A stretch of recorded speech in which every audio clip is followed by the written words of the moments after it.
Hello. I think we are live. We are live. Yes, excellent. Yes, we are live for following our wonderful session that we've just kicked off, day 2 of the Crochet with Confidence Summit with the wonderful Julie, who's sat between us here. Hi, Julie. Thank you so much for joining us. Thank you. People have but we've seen everyone watching. We can see how many people are looking at it, and we can see that everyone is now hopping over. We've got lots of people here already to talk about crochet socks with us. Yay. So go for it, everyone. Blast us with your questions. I'm sure there are plenty. I was saying earlier, wasn't I, Julie, that I've had loads of people message say, I can't do socks. Definitely can't do socks. It's amazing, isn't it, how petrified people are. And we want you to know that you're not alone in that. It's not an unusual feeling at all, but there are lots of things that we can do to help you. Well, not me necessarily, you can. This is a great opportunity because the sock expert is here waiting for your questions. And whatever. When I looked, I could believe quite how many. I mean, I knew you did lots of socks, but my gosh, you've got lots of socks patterns, haven't you? I absolutely do. Yeah, I was amazed. I'm like, wow, that's amazing, absolutely amazing. When did you literally start and think, right, socks are my thing, or did you come to them? I came to them because at the time I was teaching crochet at a yarn shop. I was the only crochet teacher. I think there were like 5 knitting teachers on staff. And anytime someone would talk about socks, someone would say, it's too bad you can't make them in crochet. And I was like, why not? Like, I'm sure you can. And there were a few patterns online. Like, obviously, other people have done them before. Like, I didn't invent them. But I was like, I don't think it's true that you can't do them, that they won't be comfortable. So I started looking for patterns for myself to follow. And I got really into it. And I just had to. And then, obviously you can make them. Then someone else said you can't make them with self-striping yarn. The stripes aren't going to work. They can. I love that when someone tells you, I love your personality. If someone tells you can, you're like, yeah, I can. Oh yeah, oh yeah, exactly. A bit like that as well. Yeah. Hold my beer. Yeah, exactly. Yeah, I love that. And now you have this whole huge collection of crochet socks. And everyone, oh my gosh, there's questions pouring in here. Shall we get going? Yes, Sandra said, good morning, Sandra. Good morning, Sandra. How are you? Carrie is saying, hello, what's the ideal yarn weight for everyday crochet socks? I've done bed socks with DK weight and those were pretty thick. You'll want to go for a fingering weight yarn, light fingering weight. That's the best. Same as for knitted socks. The thing that you're going to do though is that you're going to pair that fingering weight with a 3.5 millimeter hook, right? Which might be a little larger than you would think. You might think like 2 or 2.5, but we don't want them to be stiff because, so we're going to help get some stretch with the 3.5. And even, and I'm going to just say this here, I use a 3.5, but someone else may need a 4 or a 3. You're gonna check your gauge. Don't. Oh, we talked about gauge lots yesterday, didn't we? Yeah, we were easing people into the gauge thing. Like, people are like, oh, socks, but actually, there are tons of shoe sizes. You need to. They're almost not more important, but like your hands and your heads. It's very difficult to make socks fit well, I think. Well, yes, because it's not just, so your foot has a circumference, that's fine. So there's your ankle, but that diagonal between the front of your ankle and the back of your heel, the sock needs to stretch over that. It won't necessarily always be like a tube sock, like that you can just pull on. Like you'll have to fit your foot in there, but it does have to stretch all the way there. And if you don't check your gauge, I promise you, like the very few times I've gotten emails about the socks not fitting, I ask, my question is always, did you check your gauge? No, I have perfect gauge, or I use the same yarn and hook you did, so I didn't have to. Yeah.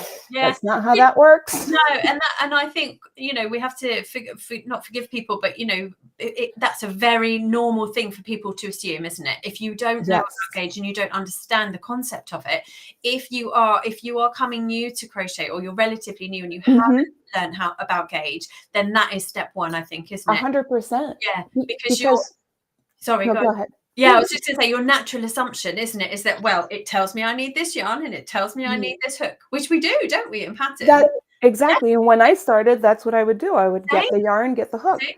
And you're going into different Facebook groups where like the advice will go from completely right to completely incorrect, and there's no way to tell which is which. Yeah. So in those groups, like a lot of people have said, you know, you don't need to check your gauge. Yeah. So thankfully you're doing this, and and we're getting the word out about gauge. Yeah, definitely. And I think people, I think again, it's another fear thing, isn't it? People are frightened of going, well, that's too technical for me. I can't do that. And, you know, but oh my goodness, the joy, I can tell you, when you crochet a sock that goes on beautifully and fits beautifully, it's just worth it. It's absolutely worth it. 100. You're not wasting, because a lot of it is, oh, I don't want to waste my time doing that. Da da da. You're gonna waste way more time making a sock or a garment that doesn't fit than you will making that swatch. Most definitely. Most definitely. Yeah. Oh, Sandy was with us all day yesterday. So Sandy sent some really good tips, Julie. I already knew about making both at the same time, from making mitts. Yeah, it's exactly the same concept, isn't it? But the rest just blew my mind. Oh, tell us more. Which bit blew your mind mostly? Love that. And then we have a question. Is there any particular pattern you recommend for a newbie? So I am going to preach for my own choir and recommend my Bazik socks.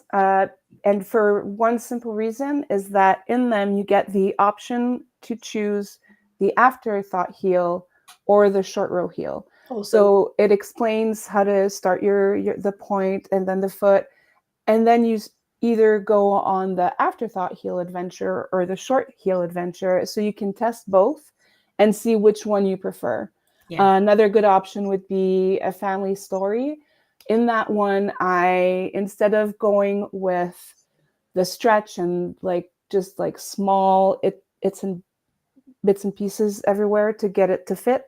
In that one, there's a gusset. So people who are used to knitting socks and are used to seeing a gusset in there, they'll be comforted by a family story sock. So those are my two best options. There we go. Kristen said, can you say the names again, please, of the patterns? Of course. So the first one is the Bazik sock. It's BAHZEEK.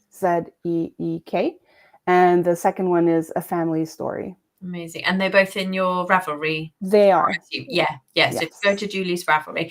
And if you're, whether you're on the free or the VIP, on Julie's designer page within the platform, all of the links are there for where to find Julie and all of her patterns, etc. So this is your launch pad to go and find out more. Definitely go and collect all of those socks.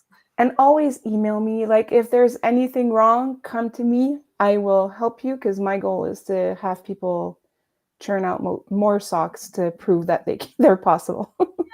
Yeah, absolutely. Oh, Sleepy Bear has said, I always thought crochet socks would be painful to wear. That's interesting, but you've convinced me to try. So I will not deny some people who have sensitivity issues, but you would get the same thing with a knit sock. You know, there are people who have very, very, very sensitive skin. Generally speaking, though, I'm not. They're not uncomfortable to wear. It's the same yarn. The stitches are different, but they are no harder on your skin unless, again, you have those sensitivity issues, which I won't like. That you can't help that. Yeah. Otherwise, they're great. Yeah. And if someone does have sensitive skin and can't wear wool, for example, what is it an absolute no to use any other kind of fiber for socks, or is there something you can? Oh no, I mean you can try everything. I wouldn't try it with like cotton, because cotton has zero stretch. But if you're used to substituting with merino with another fiber that you enjoy, that you know has some stretch, go ahead and try it. Like why not? Because at worst you're gonna get to the heel portion and you're gonna be like, there's not enough stretch, I really can't do it. But there are definitely alternatives. I wish my brain was functioning enough this morning that I could list them off. We can have a chat about it at some point. But yeah, the brain isn't completely Oh great. no, don't worry. And I think actually, like from that point of view, if it was me, for a toe up construction would then work well for experimenting, I think, wouldn't it? Because you can actually put it on your foot, can't you? Exactly. You're gonna know right away that it works or not. Yeah, definitely. I love that fit. I love it. I love trying it on halfway. Oh yeah, it's the best. I'm a toe up, definitely. There we are. So Evelyn has said, what advice do you have for a beginner who cannot wear socks that are tight in any way because my legs will cramp up? I cannot wear socks, so making my own is the only option I have. Ankle socks. Like if your leg is going to cramp up, I have a designer friend of mine. Whenever I design an ankle sock, she writes to me to thank me for designing an ankle sock because she doesn't have to have that problem with her legs. You can do that, but you don't have to wait for me to design an ankle sock. You can just, they're all toe up, right? Yeah. So mine anyway. So you can do the foot and the heel and stop at a height that's comfortable for you. You can also, at that section, go way larger. Add like go up 1 or 2 hook sizes and make them much wider, so that you don't have that issue with your legs. So those would be like my 2 things. Like don't work them all the way up, stop at the ankle, or go up hook sizes to make them larger. Yeah. Brilliant. And what kind of sizing brackets do you have, Julie, for your socks? I would say probably like 60-70% of my socks are sized for adult feet. Yeah. And then I've got another bunch that have like from baby all the way to like a large man foot. Oh, wow. Yeah. So spreadsheets on those, gosh. In those, you might need more than the one skein. Yes. Yeah. Well, that's the other really amazing thing is that, although, you can treat yourself to fancy sock yarn, you don't need that much of it, do you? No. To make a pair of socks. You really don't. You don't. So we all know that crochet takes up a little bit more yarn than knitting does, but I am tall. I'm older now, so I'm getting shorter, but my feet are a size 10. I don't know what that is in the UK, but I have big feet because I'm 5'10". So, and I have never made a sock pattern where I didn't have, I always make them in my size so that I know that they work, and then I get them tested. I have never ran out of yarn. There's always yarn left over, even for my big feet. So you're all good. Everyone's all good. Yeah. And the great thing about the construction is, like, if you really are close, you could always perhaps make the heel and the top cuff in a different color. Exactly. And you don't have to make them as long as, up to your knees. Just stop where you don't have any yarn left. It's great. Yeah, definitely. Love it. I think you're convincing everyone. Good. Mission accomplished. Carrie is saying, is there a plant-based yarn with nylon that we can use?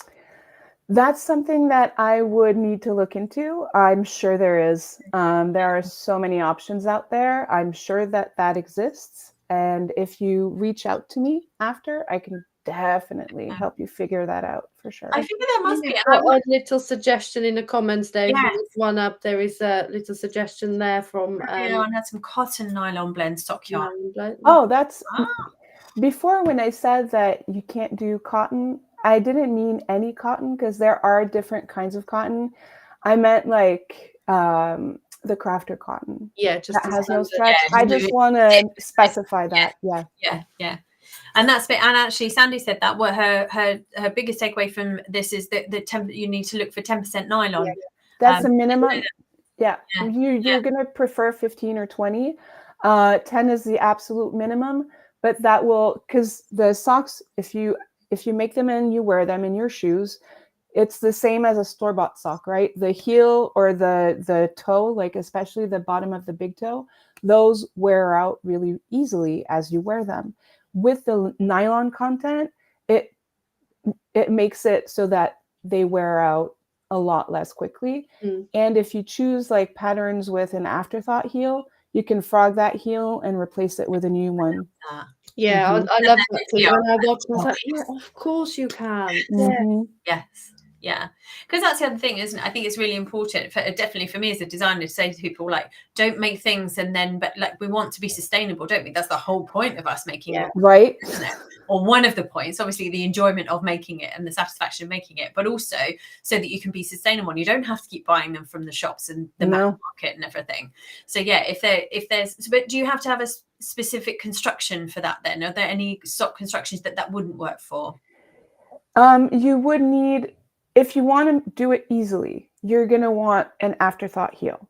Yeah. Because that one, the hole is ready for it. You frog the old heel and then you replace it with a new heel. You can mend socks. You can look for that on the internet, sock mending tips, because there are other ways to fill out just a hole, that where you're not like frogging the whole thing. You're just doing that with, it's like basically embroidery. Yeah. Where you're catching the edges of the hole, and then, well, it's a mix of embroidery and weaving, because you're catching to make the I can't remember what the terms are, but the first like horizontal part, and then you weave through that vertically. Yes. And all of a sudden your socks are good to go again. And it gives them a little bit of history. Yeah, definitely. So I used to do that as a kid on store-bought socks. We had it was like a wooden mushroom. Exactly. And a hole over the mushroom, and I used to go all the way around and then go that way and then weave them in that way. And I mean, it was probably the messiest thing, but it worked. The hole was no longer there. Not everything has to be like designer clothing. You can, and we're talking about socks now, but you can do that on jeans, on elbows of sweaters, like yeah. And this is the thing as well, like yes, the socks that we make, all of your sock designs are absolutely beautiful, and yes, they are to look good, but they're also functional. And I think we sometimes forget that, don't we? We're quite throwaway of, like, you know, you make hats, you make this, you make that, but actually they're functional pieces of clothing. Yeah, it's like hiding the good china for that once a year where you have like a really posh party. No, take it out all the time. Wear the handmade stuff all the time. Yeah, absolutely. I wear my crochet socks like in the evenings. This is like a really nice treat, just to I put my pajamas on and I put crochet. I've got a really nice soft pair. And I and I'm like, because I don't want to wear them out in shoes and make them smelly. That's the only thing. I want to ruin them with my smell. But well, on that note, caring for them and washing, like, should people be afraid of washing them? How should we care for our crochet socks? Well, because you're not going to be making them with any like untreated natural fiber, you don't have to worry. Like, it's going to have to be superwash merino or something like that, an alternative that's plant-based. So if it's not treated, it will felt as you wear them. So we don't want that. So if you're doing superwash merino, you can toss the socks in the washer. If it's a very intricate pattern, maybe not the machine, like maybe hand wash them the same way you would like for blocking a garment or something else. But if it's just a basic vanilla sock, toss that in the washer, dryer, and just like, you're good to go. And do you recommend using the sock blockers each time you wash the socks? Does that make a difference after you? No, I mean, no, I don't. The sock blockers to me are a way to take pictures. I wouldn't. So they're not essential. No. I mean, if you're making socks to gift them, for sure, like, you want them to look their best. But after that, you really don't need to. I would if it's a vanilla sock, you don't need, but if it's an intricate lace, then yes, you will want to shape them. It doesn't have to be a sock blocker. Don't go out there and spend your money on a sock blocker. You can lay the socks out on a flat surface, shape them, and you're good. Brilliant. Yeah. I love that. Because I've often seen that I haven't got a set of sock blockers, and I don't either. I'm not quite sure why. No, and the thing is, like, if you're getting sock blockers, and I see someone in the comments like sock blockers with like 2 question marks. Oh, I know. let's explain. What are sock blockers? There we go. Let's rewind. Right. So sock blockers are basically a foot out or a foot and leg outline that you will pull the socks on, and it's a shape. It's just a wire shape or a wooden shape, and you put the sock on and leave it to air dry. You don't need that. And then if you do decide to get them, you're going to need them for every size of sock that you're making. Oh, true. Yes. There is a company, it's called Katrinkles, where the sock blocker that she makes, it comes with all the sizes, and you have to like fit them in with grommets, you know, and just like a boot expander, you know, that's got the exactly the exact kind of thing. You don't need them. If you don't have the money for that, do not, just lay them flat, shape them, you're good to go. If you want to splurge, I mean, I'm not going to stop you. I like to treat myself too. Absolutely. Right, let's go back. I've gone down. Let's go back up. Sally is saying, I have big feet and I like feminine socks, but I can never see patterns for my size. Do you have one to recommend for me? My patterns all go up to a US man. Well, not all. Most of my patterns go up to a US man size 12 or 13. So there's no way your big feet don't fit in that. Because I have big feet too, and I need the socks to fit me. So very selfishly, they fit everyone else too.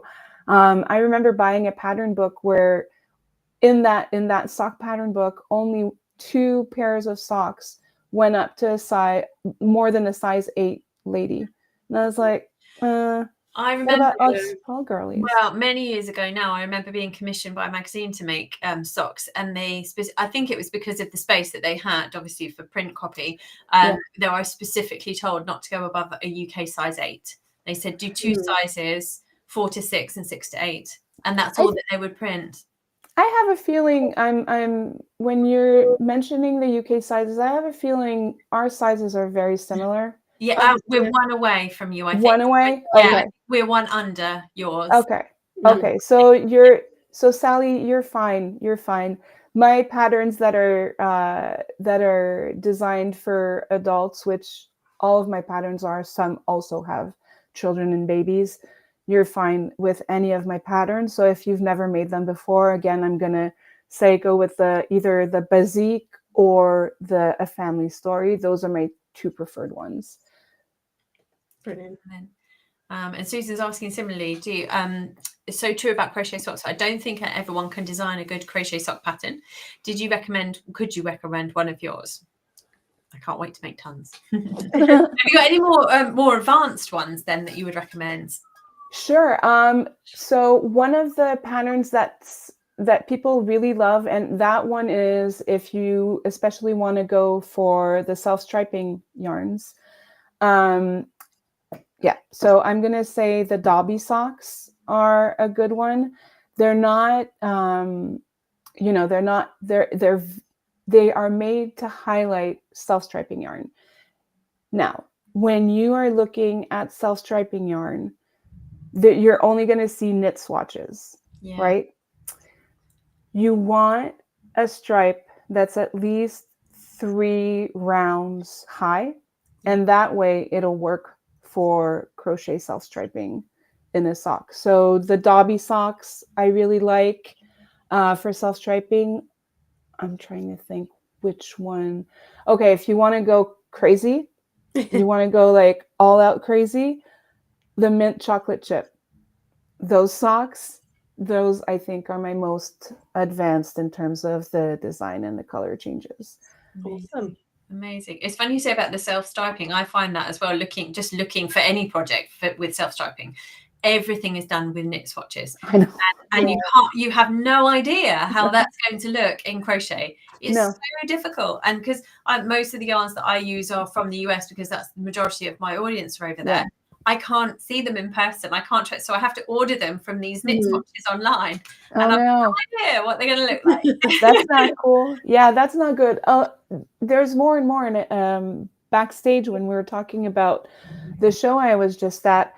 The yarn companies are starting to more and more show the crochet swatch too. Mhm. Which, thank goodness, because we need to know that. Yeah, definitely. Oh, Susan has said, wow, crochet socks with an afterthought here, what mine. Oh, and Sandy said, do you mean duplicate stitch? Yes, that's what it is, isn't it? When you, yes. Yeah. Thank you. Well done, Sandy. Thank you. Thank you so much. Bethany's asking, what wool would be good for hiking? Well, for hiking, you're going to want to go with like a higher nylon content. I think the highest nylon content I've seen was 50%. That will be perfect. And you're going to, 50% nylon will make them super durable, very wearable in your hiking boots, and you're going to be good to go. If you can't find anything as high as 50, 25, also great. Excellent. And this, I've clicked the wrong button. Sorry, everyone. I can't get off it now. Someone's asking, do you have a tutorial on sock repair? On sock repair, I do not. There we go. I've got it now. But if you look for the sock making, just Google the sock making ebook. You're going to fall on one that's, again, mostly for it's not mostly for knitters. It's for everyone, but all the examples are on knit socks. Oh, okay. Of course. But I should probably get it. Why do I not have that?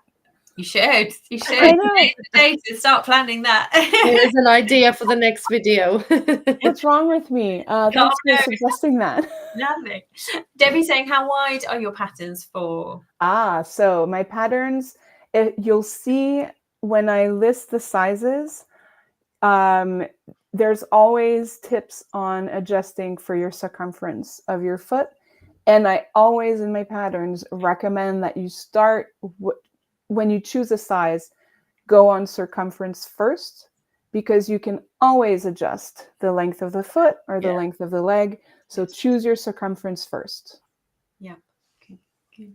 So you're going to be fine. Absolutely. And Carrie's saying, what are the measurements one would need? Oh, my parcel's arrived. Veronica, I told Veronica earlier, I've got a parcel coming. Do excuse me, everyone. Carry on. Sorry. This is real life. This is you get the whole package. That's right. So what are the measurements one would need to take to get the right fit, like football circumference and that stuff? What's the most important to go by? So I'm going to go first in my patterns. When I tell you the foot circumference, I mean at the largest part of your foot. So that will be right behind the big toe, straight across. Other circumferences that you might want to measure, especially if you're like, after you follow patterns, you might want to go crazy and design your own. What you're going to want to measure, so that same foot circumference, the highest height you want to go on your leg, how much is that circumference? You want that one. Right. And then the most important one is that diagonal from the back of your heel to the front of your ankle. Mm-hmm. That your sock has to stretch to fit that. It can't stay at that width, at that circumference. Otherwise, they'll fall down. They'll be too loose on your feet. But it does have to stretch to that point. Right. So those are the three ones. Julie, what about, because my feet are significantly different sizes. Like for shoe, I always have to then go the shoe size. I'm a half size different, basically. Oh wow. Okay. What would I do? What size do I make? Do I go to the bigger size or to the smaller size for socks? Do both. Really? One of each. I suppose if you're making them yourself, it doesn't really matter, does it? Yeah. Exactly. Yeah. You're not. I don't recommend buying two pairs of shoes, but why not make two different sizes of sock? Yeah. No one's gonna know. No, this is very true. Yeah, it's probably a few stitches, few rounds difference, isn't it? Yeah. It will be two different. So Kristen's asking, when would you use a top-down construction? Whenever you want. Once you're comfortable with crochet socks, once you've made like one pair, I mean one sock even, and you understand how they work, then go all out. Like you can do top down. There's another construction I've started doing, which is sideways. Oh yeah, I saw those. Yeah, that's a great idea. Mhm. Yeah, and that one, it accounts for the fact that crochet doesn't have a lot of horizontal stretch because you're making them sideways in rows. It's not the same. It's not, if you get your satisfaction from knitting or crocheting socks, that's not the same. Like you're not going to enjoy that. But if you're looking for something completely different, doing them sideways, you're just like, you're making something for the foot and then something for the leg. You seam all that, and then you go and do your heel and your point. Again, it's not a satisfactory sock knitting experience or crocheting experience, but it produces a sock. But just once you're comfortable with the basic aspects of crochet socks, go crazy. I keep saying go crazy, but that's what I mean. I love this advice. Go crazy. Kristen saying, do you recommend using anti-slip adhesives? Okay, so if you're making house socks, if you're making house socks with like 100% soft fiber, like merino, like Pima cotton or something like that, and you're making them to walk on hardwood floors, we have like steep stairs, probably, because I do not want to be responsible for an accident at your place. But if you're walking around with store-bought socks and you're not falling down, there's no difference. You're going to be fine. You don't need that. I wonder whether they would get a little bit uncomfortable in a shoe because They would get a little dot of the adhesive on the bottom. So I would imagine you would feel them in the shoes. Yeah. Yes, that's why I'm talking about like if you're making them basically as slippers for inside your house, and your slippers all have anti-adhesive, or not anti, but anti-slip, then yes. But if they're to be worn in shoes, or if you don't have a problem with slipping in your house with your regular like store-bought socks, you really don't need that. Oh, we've got another vote for sock repair. Would be most ready for socks, but slippers. You should definitely make a tutorial. I'm making a note. I am making a note. There we go. I'm here for this. April said, I've knitted socks before, but I'm excited to try crochet socks. Oh, yeah. And then Susan has said, sideways. Yeah. It's amazing the stuff you can do, hey? Yeah, the two sideways socks I have off the top of my head are the Blueberry Field and the Flanken, which is Flanken. Those are the two ones that are built sideways. I love these names, Blueberry Fields. Is it like color related, or how did you come up with these names? So Blueberry Field is color related. The yarn I used was from Katie and the Squid, and it just, I needed that.